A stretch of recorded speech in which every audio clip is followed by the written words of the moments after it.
नमस्कार दोस्तों, स्वागत है आप सभी का मेरे इस चैनल में। आज फिर मैं आप लोगों के सामने एक महत्वपूर्ण रियल एस्टेट से संबंधित जानकारी लेकर के उपस्थित हुआ हूं। तो मैं आप लोगों को सबसे पहले बता दूं कि लगभग 60 वर्षों के बाद मध्य प्रदेश सरकार ने वर्तमान खसरे के प्रारूप में बदलाव किया है। तो मैं आज आप लोगों को इस वीडियो के माध्यम से बताऊंगा कि वर्तमान खसरे में क्या क्या चेंजेस और क्या क्या अपडेट किए गए हैं।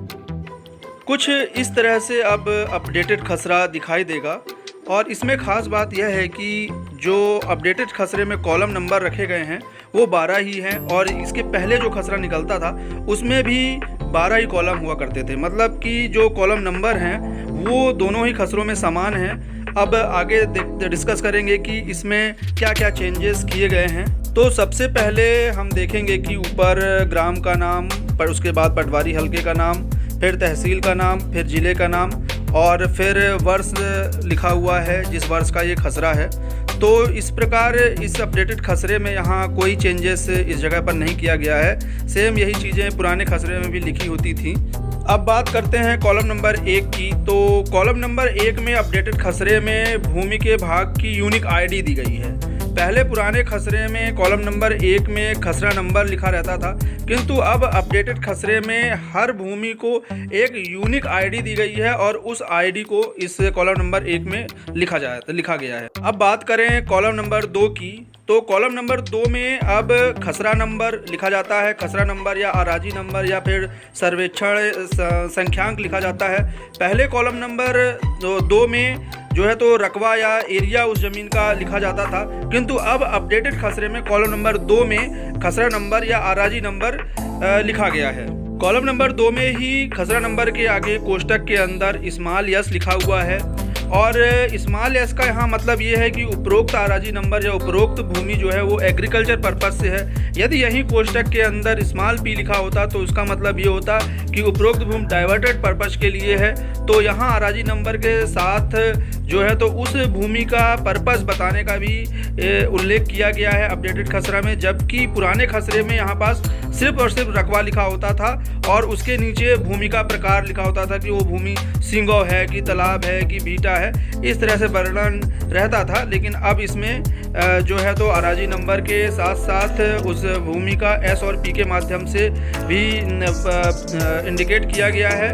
मैंने अपने एक वीडियो में पूरा एक डिटेल एस और पी का डिटेल वीडियो एक बनाया हुआ है, आप वहाँ पर इस चीज़ को देख सकते हैं। कॉलम नंबर 3 में अब अपडेटेड खसरे में भूखंड संख्यांक लिखने के लिए इसमें प्रावधान किया गया है। जबकि पुराने खसरे में जो इससे पहले निकलता था उसमें कब्जेदार का नाम, उसके पिता का नाम या पति का नाम, उसका निवास स्थान और उसका अधिकार, मतलब वो भूमि स्वामी है कि प्रशासकीय पट्टेदार है और वह ज़मीन मध्य प्रदेश शासन की है, तो उसका विवरण इस तरह से इसमें लिखने का पहले प्रावधान था। किंतु अब अपडेटेड खसरे में कॉलम नंबर 3 में भूखंड संख्यांक का विवरण दिया जाएगा।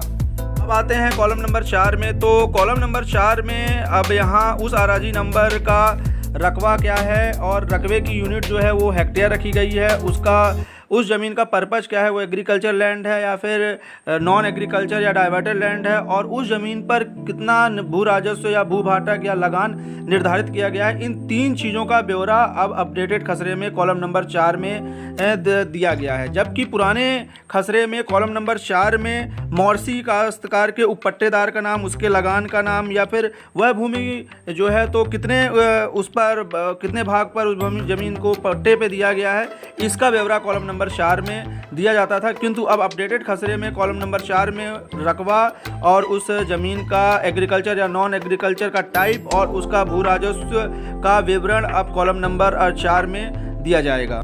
अब बात करें कॉलम नंबर 5 की। तो कॉलम नंबर 5 में अपडेटेड खसरे में भूमि स्वामी का नाम, उसके माता पिता का नाम, उसका निवास स्थान, वह ज़मीन यदि मध्य प्रदेश शासन की है तो वहाँ पास मध्य प्रदेश शासन, इस चीज़ का इसमें डिटेल दिया जाएगा। जबकि पुराने खसरे में कॉलम नंबर 5 में फसल का नाम अंकित किया जाता था। तो यहाँ ये देखने वाली बात है कि अब अपडेटेड खसरे में जो कि अब निकलना शुरू हो रहा है उसमें कॉलम नंबर 5 में भूमि स्वामी का नाम, उसके पिता का नाम या फिर उसके पति का नाम, उसका एड्रेस, उसकी जाति, इन सब चीज़ों का ब्यौरा कॉलम नंबर 5 में देखने को मिलेगा।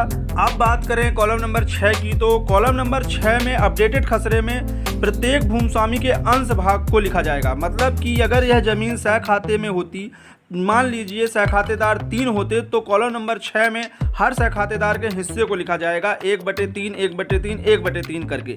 जबकि पहले के खसरे में कॉलम नंबर 6 में फसल कितने भाग में बोई गई है उसके रकबे का निर्धारण किया जाता था, वह जमीन सिंचित है या असिंचित, इसको बताया जाता था कॉलम नंबर 6 में। जबकि अब अपडेटेड खसरे में प्रत्येक भूमस्वामी के अंश भाग को प्रदर्शित किया जाएगा। बात करें कॉलम नंबर 7 की, तो कॉलम नंबर 7 में अब अपडेटेड खसरे में सरकारी पट्टेदार का नाम, उसके माता पिता का नाम, उसका निवास और उस पट्टे की अवधि, कितने समय के लिए उसे पट्टा दिया जा रहा है, और उस पट्टे के अधीन क्षेत्रफल, मतलब उस जमीन के कितने क्षेत्रफल भाग को पट्टे पर दिया जा रहा है। जबकि पहले के खसरे में कॉलम नंबर 7 में द्विफसली क्षेत्रफल का ब्यौरा दिया जाता था, जबकि अब बिल्कुल से इस कॉलम नंबर 7 को बदल दिया गया है। कॉलम नंबर 7 में अब सरकारी पट्टेदार, उसके माता पिता का नाम, उसकी अवधि, उसके अधीन मतलब कितने भाग को पट्टे पे दिया जा रहा है, इसका विवरण दिया गया है। अब बात करें कॉलम नंबर 8 की, तो कॉलम नंबर 8 में अब अपडेटेड खसरे में मौर्सी कृषक का नाम, उसके माता पिता का नाम, उसका निवास स्थान, इसका ब्यौरा दिया जाएगा। हालांकि अब मध्य प्रदेश में मौर्सी कृषक जैसी चीज़ नहीं है, तो अधिकतर खसरों में अक्सर ये कॉलम नंबर 8 जो है वो खाली ही रहता है। जबकि पुराने खसरे में मौर्सी कृषक के लिखने का जो कॉलम था वो कॉलम नंबर 4 हुआ करता था, जो कि अक्सर खाली देखने को मिलता था। किंतु अब कॉलम नंबर 8 में ये जानकारी रहेगी, जबकि पुराने खसरे में कॉलम नंबर 8 में चालू वर्ष की पड़ती लिखने का प्रावधान था। तो ये चीज़ समझने वाली बात है कि अब जो खसरा निकलेगा उसमें पड़ती जैसी कहीं कोई चीज़ देखने को नहीं मिलेगी। जबकि पुराने खसरे में चालू वर्ष की पड़ती और जो है 2 से 5 वर्ष की पड़ती और अन्य पड़ती के लिए अलग अलग कॉलम नंबर निर्धारित किए गए थे। किंतु अब जो नया खसरा है उसमें गवर्नमेंट ने पड़ती के ऑप्शन को खत्म कर दिया गया है और कॉलम नंबर 8 में मौर्सी कृषक को ऐड कर दिया गया है। अब बात करें कॉलम नंबर 9 की, तो कॉलम नंबर 9 में अपडेटेड खसरे में अब जो है तो बंधक, यानी कि कोई ज़मीन लोनिंग है तो उसका डिटेल रहेगा और दृष्टि बंधक का डिटेल रहेगा, और यदि वह ज़मीन भू अर्जन, यानी कि उस ज़मीन को कोई मध्य प्रदेश शासन या कोई गवर्नमेंट जो है उसे अपने अंदर में ले रही है, तो वह मामला यदि प्रक्रियाधीन है तो उसकी डिटेल कॉलम नंबर 9 में आएगी। जबकि पहले के खसरे में कॉलम नंबर 9 में 2 से 5 वर्ष की पड़ती लिखी जाती थी, किंतु अब कॉलम नंबर 9 से पड़ती को हटा करके उसमें बंधक का डिटेल, दृष्टि बंधक के डिटेल और भू अर्जन प्रक्रियाधीन है कि नहीं, इसके बारे में जानकारी लिखी जाएगी। कॉलम नंबर 10 में अब फसल का ब्यौरा दिया जाएगा। फसल का ब्यौरा, वह फसल खरीफ है कि रबी है कि जायद है या अन्य है, किस प्रकार की किसी भी सीजन में बोई जाने वाली फसल जो है उसका डिटेल अब कॉलम नंबर 10 में रहेगा।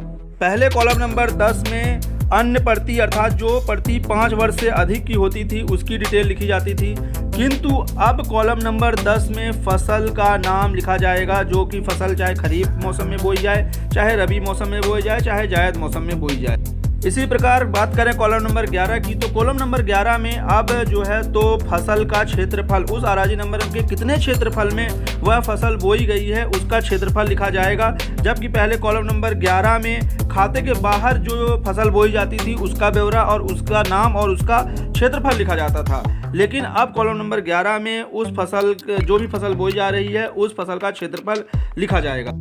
अब बात करें कॉलम नंबर 12 की, तो कॉलम नंबर 12 में कोई तब्दीलात नहीं किया गया है। पहले भी कॉलम नंबर 12 का यूज़ जो है कैफियत के रूप में किया जाता था, मतलब इसमें किसी भी प्रकार की प्रविष्टि, जैसे उसके सिंचाई का स्रोत क्या है, उसमें कितने वृक्ष लगे हुए हैं, या फिर किसी भी आदेश की प्रविष्टि जो है की जानी है, इन सब चीज़ों की डिटेल जो है कॉलम नंबर 12 में पहले भी लिखी जाती थी और अपडेटेड खसरे में भी कॉलम नंबर 12 में ही ये सभी डिटेल लिखी जाएंगी। तो आज के इस वीडियो में मैंने आप लोगों को अपडेटेड खसरे के हर कॉलम की जानकारी एक्सप्लेन की है और एक कंपैरिजन किया है पुराने खसरे से, जो कि अब इसके पहले निकलता था और अब अपडेटेड खसरा किस तरह से निकल रहा है। बने रहें मेरे साथ मेरे इस सिवाय पटवारी चैनल में, और मैं पुनः से आप लोगों के सामने रेवेन्यू और रियल इस्टेट और प्रॉपर्टी से जुड़ी अन्य अपडेट लेकर के आप लोगों के सामने उपस्थित होऊंगा। तब तक के लिए नमस्कार, गुड बाय।